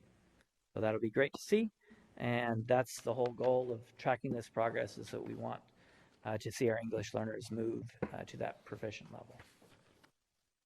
With that, I'm open to any comments or questions. Thank you, Mr. Gimlin. Questions from board members? Seeing no question, we'll go to public comment. If any member of the public would like to comment on item number 13, now would be the time to do so. Seeing no movement in the boardroom, we're going to close public comment and bring it back to the board for comment. I'll just say, I think the reclassification ceremony is my absolute favorite event that our district puts on. And I'm always so happy for those students. And I think we're doing well, given the knowing that we're getting new students every day who don't speak any English, you know, and they're thrown in this pile too. So thank you for making the information really clear to us. So. Any other comments from board members? I'll extend my thanks as well. This is really helpful to get this information. Cool. Thank you, Mr. Gimlin. Thank you. With that, we move on to item number 14, report technology plan update for fall 2023. Ms. Dixon. Thank you very much. The technology plan is an important document and process that we go through every year, and it is my pleasure to hand this off to Ms. Smith, who is the architect of this work. Good evening. I gave you a full overview at the end of last school year on the tech plan, and then this is just a couple updates on the projects that were impending that we didn't really get to take a quick look at. So as a reminder, the main components of the technology plan: one-to-one Chromebooks for all students in TK to 12. These are touchscreen devices. They're purchased and managed by the district now. So if you've been around for a while, you remember the days where schools had to think about how many they needed. And now that's all streamlined. Everybody has the same device. So that was a really big accomplishment. Minimum specs kind of for our classrooms. So a workstation, a teacher Chromebook, a projector, a TV, and a dock cam. We also ensure that all of our classrooms meet those minimum standards. So they have a way to project and teach and everything, and is kind of equalized in that way. We've also increased our online supplemental resources and technology supports. We do things like Securely, which monitors students on and off campus on school devices for their browsing activity for students. Screencastify gives them access to do screencasts and things like that. Pear Deck for interactive teaching lessons. Of course, we're invested in Google Workspace. And then GoGuardian allows teachers to manage devices in the classroom and at home as well. Those are just a few of the main things that we've utilized recently. And then ongoing professional developments and pilots. Technology is ever changing and ever evolving, and we want to make sure we're staying at the forefront and trying some new things. We may not adopt all of them, but we always have little groups of kind of pilots going on, making sure that we're staying ahead of the curve. So a couple of the things that we've launched recently in regards to digital citizenship, both for students and parents, is UpSavvy and Smart Social. UpSavvy has grade level lessons within Clever, so they log on easily and get in there. And a kindergarten unit is going to be maybe like 3 minutes a month spending in. We're doing a whole class and we're talking about, what happens when you put your name in somewhere and what does that look like and how to be safe. All the way up to high school lessons. They're about 9 to 12 minutes per month, really super targeted. Your profile settings and what does it mean and where should you be looking and, what are cookies and when do they track you and when should you share your location. Very specific to the apps and things that they're using. That's the student side that's being integrated into the classroom. And then similarly, at the same time, we have something called Smart Social. And this is not as much classroom lessons as it is parent education. So going on and talking about what's the latest TikTok trend that you need to be aware of. If you're going to get your student a phone, here's an example contract that you might utilize before you give it with them. So you set some parameters. So really trying to educate parents in that world as well. One of the ways that we did that was through a Screenagers event that we had last month on October 19th, which was during Digital Citizenship Week. And so we viewed Screenagers. This is the third in the trilogy, so we've actually done this now 3 times. Really successful. Around 100 parents came. And then at the end of that, we gave them that Smart Social information too. We had a lot of signups from that as well. So more and more parents are starting to utilize those resources, which is great. So part of this is continuing to redesign space and putting ideas into action. So we've continued to evolve what our computer labs look like, especially at our elementary schools, because if you remember, we don't have to go to the computer lab to use the computer anymore because everybody has one-to-one technology. So now we have this space and we still need the space and we want to maybe do something creative, but it doesn't have to be like chained to the desk kind of computers anymore. So we can move it around. So we're looking at green screens and collaborative workspaces and little mini projection areas so you can work in a group, take your class into that space, and it's something different. You may or may not take your computer with you. It's kind of like a makerspace with a little bit more high tech. So we continue to look at ideas for that, especially at our elementary schools. And then the big thing that I talked about at the end of last school year was our virtual reality lab. So if you'll remember, we kind of did a little pilot and we brought teachers in and we were looking at something really cutting edge, really forward thinking, really different. And we wanted to create something that's new and really kind of going beyond. And the way we did that was with this zSpace lab. So I am super happy to say that this is now up and running, and it is at Nipomo High School. If you haven't had the chance to take a look at it, I would encourage you to do so. And it is in the back area of the library. So if you go into the library maintains itself, and then it's kind of in this back corner over here, which used to be long ago wired for a computer lab. So the guts and things of it were already really there, and it gave us a great start without having to do the wiring and things, which can be really expensive. So in the back of that lab, it's a multi-use space, and you're going to see 12 zSpace units, which are interactive. And if you think of like the games that you play with the headsets on your face and you see the kids for 3D interaction, augmented reality, like that, except you don't need any headwear. You sit in front of the machine, it zeroes you in, and then you can dissect a frog or look at a beating heart with just this pen or stylus. Really great. Really interesting way of learning. There's a lot of career technical education interfaces, like taking a motor apart and blowing it up accidentally. Not safe to do otherwise, fine on here. So it gives you some really unique learning opportunities, and we're really excited to get that going. So there's 12 of those computers around the edges. And what's nice is if you're not using it as augmented reality, they're just high functioning PCs. So it's not like you can only go in there and do an augmented reality session. You can use like Tinkercad or something like that, and they're normal high functioning PCs when not in use. So they're kind of going around the outskirts of the room. And then in the middle picture, you see a really large, you can't even tell how big it is, interactive touchscreen device. So that's actually 86 inches, and it's on this movable stand that goes up and down, fully interactive. There's no computer driving it. It actually has a computer in the back. So you have to use the touch interface to go up to it. And it has built-in lessons and interactivities you can share to the screen. The Z Spaces can share to it. Really great teaching tool. There's also 3 additional monitors. So you have the big monitor that's 86 inches, and then it mirrors to the 3 other non-touch TVs. So no matter where you are in the room, you can kind of see what's going on, or you can split those and have something going on here, something else at this TV, so on and so forth. And then to finish off that flexible space, we have a lot of flexible furniture. It's on casters, there are whiteboarding tables, they move around, there's power on the wall, and just all very forward thinking. So the ways that we're using this multi-use space is a result of the brainstorming of the technology committee, because we really felt like it was an expensive effort to just put at one school. And so what we've done is we've made it CTE and science focused for secondary, but anyone is free. Like AG students can take a field trip with their teachers and they can go utilize the lab in that corner over there. Same with middle school. They're able to just come and do those science experiments and utilize any element of the lab.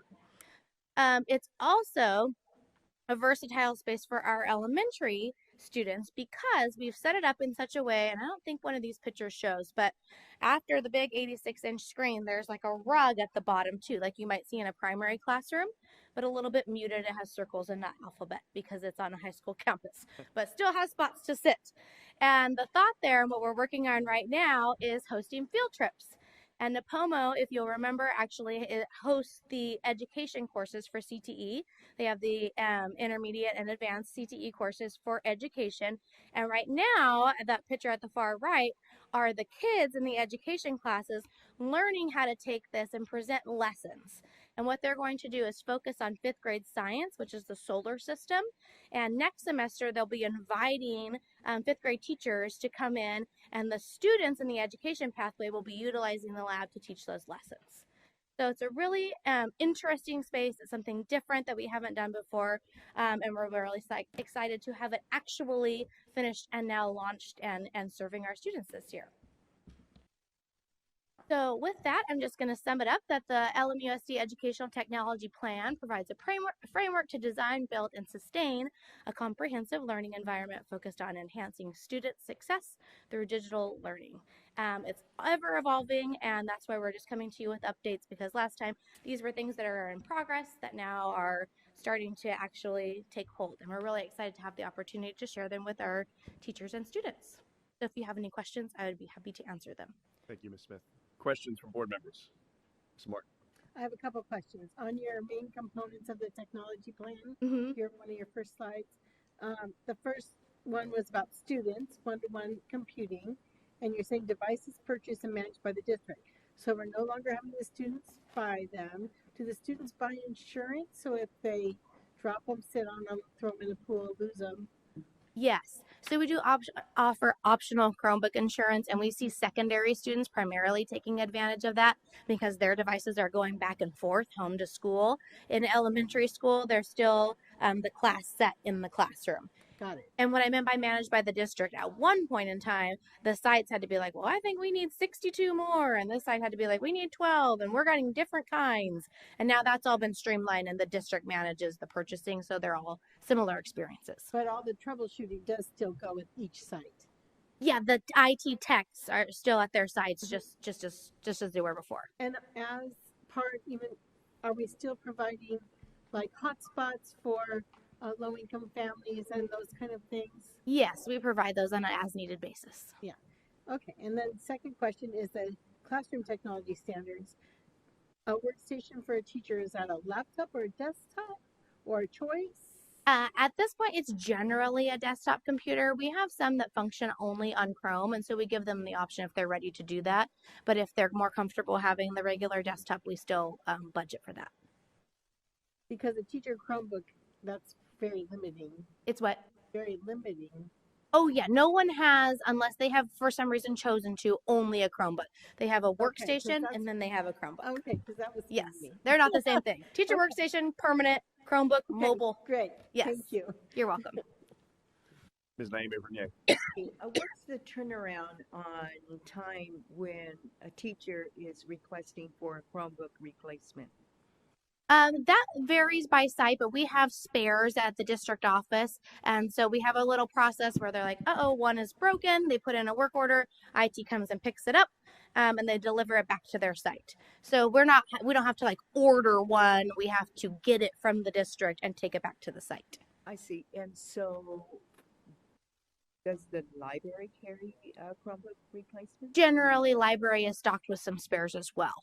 And so the teacher can get it from the library, and the librarian puts in the work order, and then we're restocking or refilling the spares that are in the library. Great. And then in regards to your PC lab, so will AG High be getting this elaborate? We don't know. We're going to see how this goes and how it's used and how it's utilized and the benefits to our staff and students. That's why it's a pilot, and this was a good place for it. And if it's super successful, I'm sure we'll have the conversations about how we might expand the opportunities. Thank you. Other questions from board members?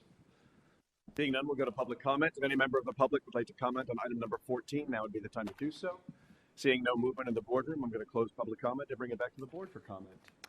I'm hoping that the cost of the field trips for the elementary kids to get them there, we don't have the buses or the drivers. I hope that doesn't prevent students from using it. We've looked at the transportation, and there's a pretty good window of time where our school buses are available at a very affordable rate. And we haven't got to the point where anyone's actually doing that, so we're still working out the details. But the plan would be to target the times where our buses are available so it's affordable. And in the middle of the day, that's ideal because we try to offer our bus drivers an 8-hour day when they don't necessarily need to drive for 8 hours. Good. Okay. Any other comments from board members? I'm really excited about this. I'm looking forward to the board's field trip to the virtual space. But after the holidays, and also be curious about how the student-led teaching will be as well. That's really exciting to me. Agreed. Yeah, because as the little ones learn from their peers in a sense, and so we don't sound like the Peanuts teachers. Yes. During our next principals meeting, we're gonna show them this pilot program, and we'll send an invite to the board too. So if you guys want to jump in and see it, Awesome. you can. Thank you. That's fantastic. Great. And with that, thank you, Ms. Smith. We'll close item number 14 and move on to item number 15. Second reading, initial proposal for collective bargaining from the Lucia Mar Unified Teachers Association to the Lucia Mar Unified School District for 2023-2024 negotiations. Dr. Handy. Thank you, President Stewart. As this is the second reading, I'm not going to read the memo verbatim, but I would highlight for the audience that the RADA Act requires and governs employer-employee relations in California, and we present the sunshine from our labor partner twice in this two-step process. So the initial bargaining position of the Lucia Mar Unified Teachers Association was presented to the governing board at its last meeting on October 17th. No comments from the public were made on the item at that session. This memo serves as the second reading in the two-step process for public comment and is accompanied by LMUTA's proposal for collective bargaining for the 23-24 negotiations with the Lucia Mar Unified School District. Thank you, Dr. Handy. Questions from board members? Seeing none, we'll go to public comment. If any member of the public would like to comment on item number 15, now would be the time to do so. Seeing no movement in the boardroom, I'm going to close public comment and bring it back to the board for comment. Seeing no comment, thank you, Dr. Handy, for the second reading. We're going to close item number 15 and move on to item number 16. Public hearing, annual developer fee report, fiscal year 2022-2023. Mr. Eichberger. I'm looking forward to being able to call you Dr. Eichberger. Little bit, a little bit of time still, but we're working through that. Thank you, President Stewart. the next two items, both 16 and 17, are together. So the first is the public hearing on our annual developer fee report. This report is something that we do annually, and it focuses on Fund 25 and Fund 26. And those are two separate sets of funds outside of the general fund that are tied to the developer fees that are brought in by the district. These fees have a set, very stringent rules that they can be spent on, and within the report it talks about how we have utilized some of those monies during the last year to highlight some of the expenditures, some culinary support, meaning contributing to the AGHS culinary project, some patient care sports medicine programs, and then also I'm going to highlight one that is a debt service for COPS participation. So our certificates of participation are basically loans that the district takes out, and we are able to use developer fees to pay off those loans that had been for construction for the district. So this annual report does highlight how we have kept those monies separate and what we've utilized those funds for. Thank you, Mr. Eichberger. Questions from board members before I open the public hearing? Seeing none, I'm going to open the public hearing at 8:43 p.m.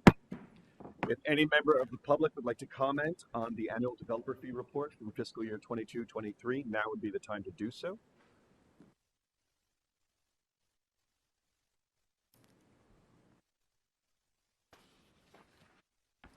Seeing no movement in the boardroom, I'm going to close the public hearing at 8:44 p.m.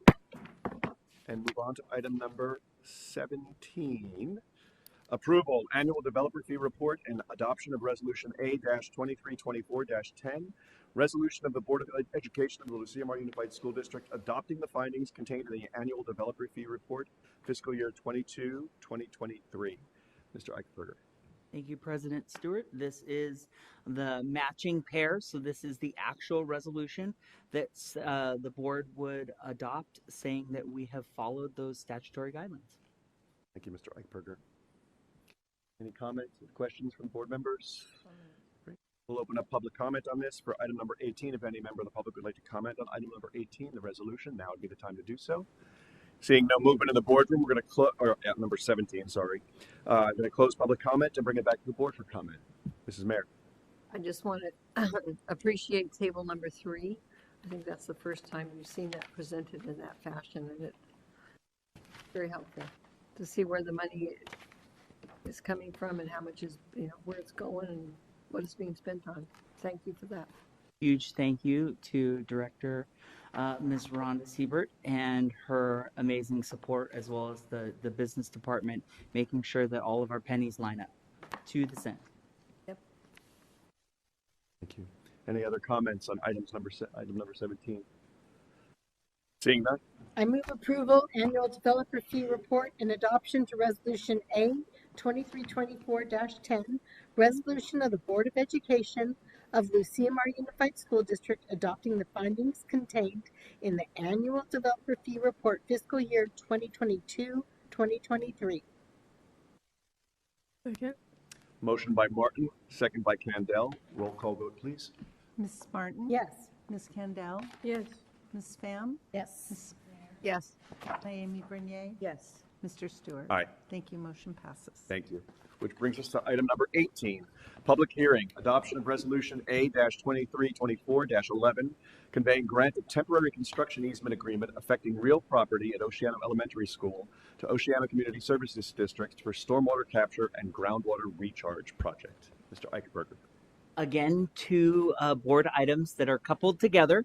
The first is a public hearing, and if you recall, way back in February of 2022, the board took action to approve resolution A-2122-12 with an intent to allow a temporary easement to the Oceano Community Service District, and there was some issues with an easement, and we needed to update that number. So on October 5th, the district was made aware of that change, and this public hearing updates that number This particular easement would allow the OCSD the rights to access our Oceano Elementary School for installation, construction, and for maintenance purposes at any time without permission of the district to help support a stormwater management system that will not only support Oceano Elementary,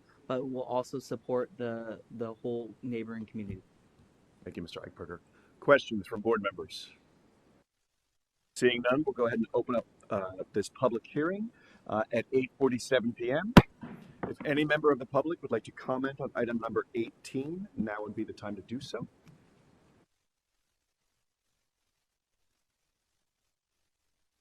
Seeing no movement in the boardroom, we're going to close the public hearing at 8:48 p.m. and move on to item number 19. Approval, adoption of resolution number A-2324-11, conveying grant of temporary construction easement agreement affecting real property at Oceano Elementary School to Oceano Community Services District for stormwater capture and groundwater recharge project. Mr. Eichberger. And this is the second component tied to the actual approval allowing the OCSD access to the easement for temporary construction purposes. Questions from board members? How many times has this been on our agenda? More than I could tell you, counting on one hand. Okay. Thank you. Seeing no questions from trustees, we'll go to public comment. If any member of the public would like to comment on item number 19, now would be the time to do so.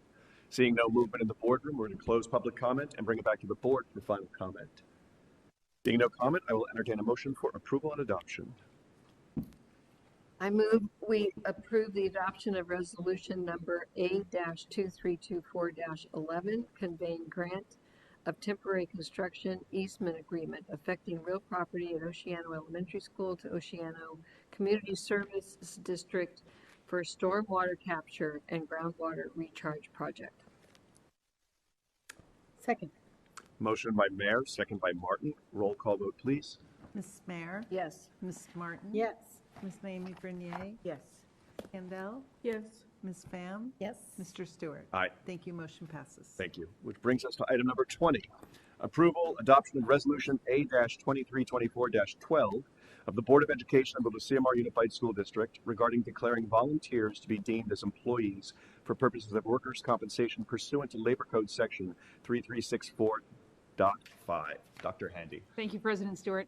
As you mentioned, the Labor Code section provides that a volunteer, unsalaried person authorized by the governing board of education of a school district to perform volunteer services for the school district shall, upon the adoption of a resolution of the governing board, be deemed an employee of the district for said purposes and shall be entitled to the workman's compensation benefits for any injury sustained by them while engaged in the performance of any service under the direction and control of the governing board of the school district. So when they're doing service for our people, we want to make sure that they're protected for having done so. Additionally, existing board policy 1240, volunteer assistance, outlines that upon the adoption of a resolution by the governing board, volunteers shall be entitled to workers' compensation benefits for any injury sustained while engaged in the performance of service for the district. While the aforementioned entitlements to workers' compensation benefits are in current practice and have applied to volunteers since at least the early 2000s, adopting this resolution will afford the district the opportunity to attach it as an exhibit to that policy. This was something that I learned about most recently at a training that I went to, and I went to look and find this resolution that we had because I knew we were doing this in practice, couldn't find it, and I thought what better place than to add it onto Gamut. And so for this reason, it is recommended that the board approve resolution A-2324-12, declaring volunteers to be deemed as employees for purposes of workers' compensation pursuant to Labor Code Section 3364.5. Thank you, Dr. Handy. Questions from board members? Seeing no questions, we'll open public comment. If any member of the public would like to comment on item number 20, now would be the time to do so. Seeing no movement in the boardroom, we're going to close public comment and bring it back to the board for comment. I just know that Cal Poly requires even students who volunteer to sign almost like a work permit, so they're covered under the workers' compensation plan. This is also part of why all of our volunteers in the district, we ask them to reapply every year. They don't have to do fingerprints every year, but they're basically attesting where we're acknowledging that they've gone through the process and intend to do so. With that, I'll entertain a motion for approval and adoption of the resolution.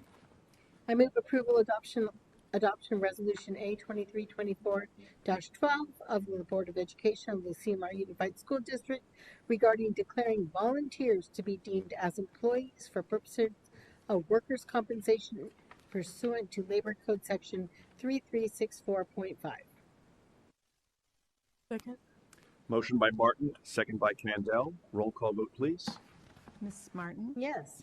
Ms. Candell? Yes. Ms. Pham? Yes. Ms. Mayer? Yes. Ms. Naomi Bernier? Yes. Mr. Stewart? Aye. Thank you. Motion passes. Thank you. Which brings us to items scheduled for discussion, possible action, and item number 21, approval, Healthy Culinary Workshops proposal from Lift Enrichment, Inc. for the Bright Futures Before and After School Learning Program. Mr. Eichberger.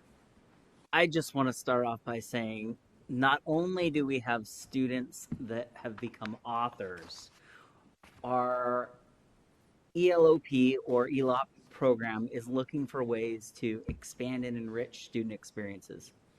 I will announce that I'm a self-proclaimed foodie, and this item is an amazing opportunity for our students in the after-school program to experience a workshop where they learn cooking skills.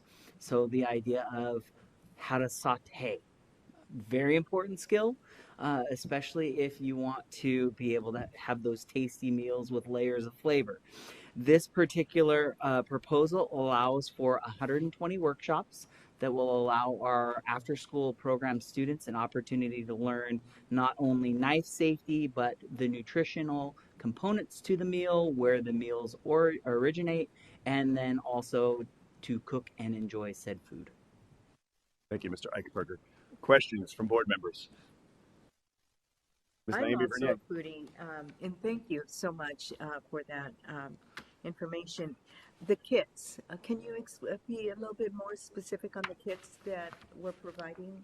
So the kits are basically the ability for us to create a portable kitchen in the classroom. So it contains an electric skillet that will not overload our circuit, the extension cord, chef knife, cutting boards, all the other tools that are required to be able to safely create those meals for the students, all while being supervised by an actual chef. Any other questions from board members? Seeing none, we'll go to public comment. If any member of the public would like to comment on item number 21, now would be the time to do so. Seeing no movement in the boardroom, I'm going to close public comment and bring it back to the board for comment. Ms. Naomi Bernier. And this is great functional life skill development. I mean, this really, expands to more opportunities for our students, after. Thank you. I'm also excited just about the teaching the origins of the food and food history as well, and hopefully inspiring the next Padma Lakshmi out of the CMR. So I will entertain a motion for approval of item number 21. We did. I move approval of the Healthy Culinary Workshop proposal from Lift Enrichment, Inc. for the Bright Futures Before and After School Learning Program. Second. Motion by Candell, second by Mayer. Roll call vote, please. Ms. Candell? Yes. Ms. Mayer? Yes. Ms. Martin? Yes. Naomi Bernier? Yes. Pham? Yes. Mr. Stewart? Aye. Thank you. Motion passes. Thank you. Which brings us to item number 22. Approval, second reading, revision of board policies, administrative regulations, and bylaws. Dr. Fawcett. Thank you, President Stewart. This is the second time you've seen these policies. This is Board Policy 1160, Political Process, Board Policy 1330, Use of School Facilities, AR 1330, Use of School Facilities, Board Policy 3551, Food Services Operations Cafeteria Fund, AR 3551, the same, AR 6163.1, Library Media Centers, and Board Bylaw 9124, Attorney, and Board Bylaw 9270, Conflict of Interest. It's my recommendation that since you reviewed them before, you make a motion to approve these tonight. Thank you. Thank you, Dr. Fawcett. Questions from board members? Seeing none, we'll go to public comment. If any member of the public would like to comment, number 22, now would be the time to do so. Seeing no movement in the boardroom, we're going to close public comment and bring it back to the board for comment. This is a second reading, and we are being asked to approve the revisions, and I'll entertain a motion.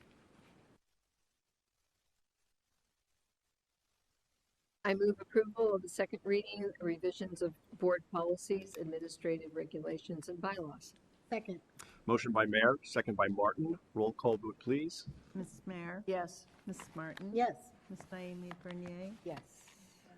Yes. Pam? Yes. Mr. Stewart? Aye. Thank you. Motion passes. Thank you. Which brings us to item number 23, first reading, revision of board policies, administrative regulations, and exhibit. Thank Dr. you, Fawcett. Thank you, President Stewart. This is the first time these policies are here before you for a review. I'm going to just read the titles, but I'm not going to read the duplicates and triplicates, just so that the audience can hear the policies that you're considering and reviewing tonight. So school plans, site councils, political process, bids, design build contracts, employee compensation, personal illness injury leave, family care medical leave, layoff rehire, school health services, parent guardian notifications, ceremony observances, Title I programs, and architectural and engineering services. Thank you. Thank you, Dr. Fawcett. Questions from board members? No. Seeing none, we'll go to public comment. If any member of the public would like to comment on number 23, now would be the time to do so. Seeing no movement in the boardroom, we're going to close public comment and bring it back to the board for comment. This is a first reading. Our policy is to bring these policies for a second reading, so we will see this back for approval at the December meeting. With that, we'll move on to item number 24. Action, student expulsions, student discipline case numbers 22-23-006, 22-23-007, 22-23-0011, 22-23-012, 22-23-14, that probably should be a 014, 22-23-015, and 22-23-017. Ms. Martin. Before I start, there was something in the wind last month. The Board of Education finds there is cause to expel from all schools in the district student cases 2324-06 for violation of Education Code Section 48900A1 and 48915A1E. 2324-011 for violation of Education Code Sections 48900C and 48900J. 2324-015 for violation of Education Code Section 48900A1 and 2324-17 for violation of Education Code Section 48900A1. It is further moved that the board adopt the recitals, agreements, rehabilitation plans, and readmission review dates as set forth in the October 18, 2023 and November 1st, 2023, November 8th, 2023, and November 9th, 2023 agreements and stipulation for immediate expulsion. I need a second. Second. Motion by Martin, second by Mayor. Roll call vote, please. Ms. Martin? Yes. Ms. Mayer? Yes. Ms. Naomi Bernier? Yes. Ms. Candell? Yes. Ms. Pham? Mr. Stewart? Aye. Thank you. Motion passes. Thank you. The Board of Education finds there is cause to expel from all schools in the district student cases 2324-007 for violation of Education Code Section 48900A1 and 48915A1A. 2324-0112 for violation of Education Code Sections 48900A1. It is further moved that the board adopt the recitals, agreements, rehabilitation plans, and readmission review dates as set forth in the October 18, 2023 and November 1st, 2023 agreements and stipulation for immediate expulsion and suspension of expulsion. Second. Motion by Martin, second by Mayor. Roll call vote, please. Ms. Martin? Yes. Ms. Mayer? Yes. Ms. Naomi Bernier? Yes. Candell? Yes. Pam? Mr. Stewart? Aye. Thank you. Motion passes. Thank you. The Board of Education finds there is cause to expel from all schools in the district student cases 2324-014 for violation of Education Code Sections 48900A1, 48900J, and 48900.4. It is further moved that the board adopt the recitals, agreements, rehabilitation plans, and readmission review dates as set forth in the November 6, 2023 agreement and stipulation for immediate expulsion and suspension of expulsion. It is further moved that this order of expulsion be suspended for the second semester, subject to the conditions set forth in the agreement, and that the authority to determine whether student case 2324-014 is in compliance with such conditions and to revoke the suspended enforcement of this order without further hearing be delegated to the superintendent's designee. Second. Motion by Martin, second by Mayor. Roll call, please. Ms. Martin? Yes. Ms. Mayer? Yes. Ms. Naomi Bernier? Ms. Campbell? Yes. Bam? Yes. Mr. Stewart? Aye. Thank you. Motion passes. Thank you. Which brings us to public comment on items not on this evening's agenda, but within the purview of the business of the district. If any member of the public would like to comment on public comment items not on tonight's agenda, but within the business of the district, now would be the time to do so. Ms. Sheffer. Card. Sorry. I just wanted to say hello to everybody. As I was explaining earlier, I work as a board and district liaison with the County Office of Education. And I also serve on the board of San Luis Coastal Unified School District. And this is the rare event when your meetings do not coincide with those of San Luis Coastal. So part of my job is to visit boards and see board meetings and see everyone in action and how meetings are conducted and presentations and things of that nature. And so it's been a delight to be able to be here this evening and sit through one of your meetings. So thank you for being gracious hosts to me, and I've appreciated the opportunity to do this. And I'll do it again someday. I'll look at the calendar again. In the meantime, I'll look forward to seeing nearly all of you at CSBA in a couple of weeks. So thank you again. Thank you, Ms. Sheffer. Ms. Shepard, I would love for us to be able to open up a door for you before you leave to be able to see our new cosmetology classroom that's in this building. Yeah. And with that, we will move to adjourn. Our next regular meeting of the Board of Education is scheduled for December 12th, 2023. I wish everybody a very happy and healthy Thanksgiving, and we will see you in a month. With that, we are adjourned at 9:04 p.m.